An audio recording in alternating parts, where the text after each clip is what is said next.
की जेव्हा पडद्याला म्हणजे पंख्यापासून जेव्हा दुपट्टा लटकवलेला होता, एखादा नवरा जेव्हा घाबरून बघतो तेव्हा आपल्या बायकोला जर कोणी लटकलेलं बघितलं असेल तर पहिला तिच्या गळ्याची गाठ सोडवेल, पण इथे दुपट्ट्याची खालची पण गाठ सोडवली असं सांगितलं जातंय आणि पंख्याची गाठ सोडवली असं सांगितलं जातं.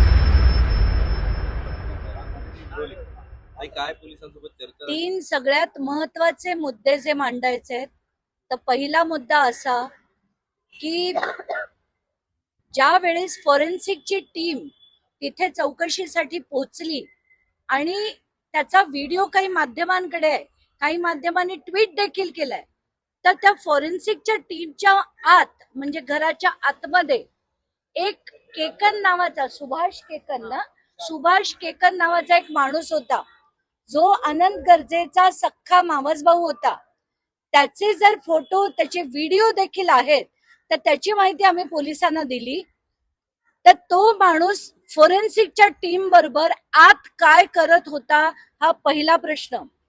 दुसरा प्रश्न की जेव्हा पडद्याला म्हणजे पंख्यापासून जेव्हा दुपट्टा लटकवलेला होता, एखादा नवरा जेव्हा घाबरून बघतो तेव्हा आपल्या बायकोला जर कोणी लटकलेलं बघितलं असेल तर पहिला तिच्या गळ्याची गाठ सोडवेल, पण इथे दुपट्ट्याची खालची पण गाठ सोडवली असं सांगितलं जातंय आणि पंख्याची गाठ सोडवली असं सांगितलं जातंय. कारण तो दुपट्टा बेडवर पडलेला मिळाला तर कोणी वर चढून काही गाठ सोडवायला बसणार आहे का?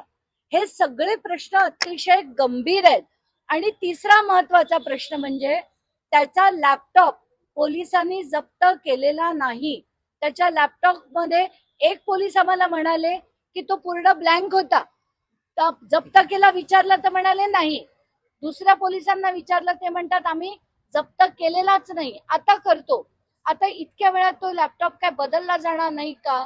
प्रायमरी रिपोर्ट तुम्हाला दिलेला आहे काही वडिलांना आणि त्यामध्ये काही जखमांचा उल्लेख आहे का? गळ्याच्या भोवती जो दुपट्टा अडकला नाही त्याच्या नुसतं अननॅचरल डेथ आहे आणि कम्प्रेशन ऑफ द नेक एवढंच आहे.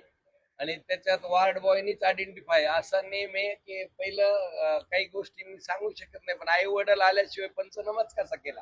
तिथं लटकलेली होती, सोडली कशी? मला तसं सांगा. हा पंचनामा केला कसं काय? कोणीतरी खरंच बोलायचं असेल तर बोला, हिम्मत टाकून खरं बोला.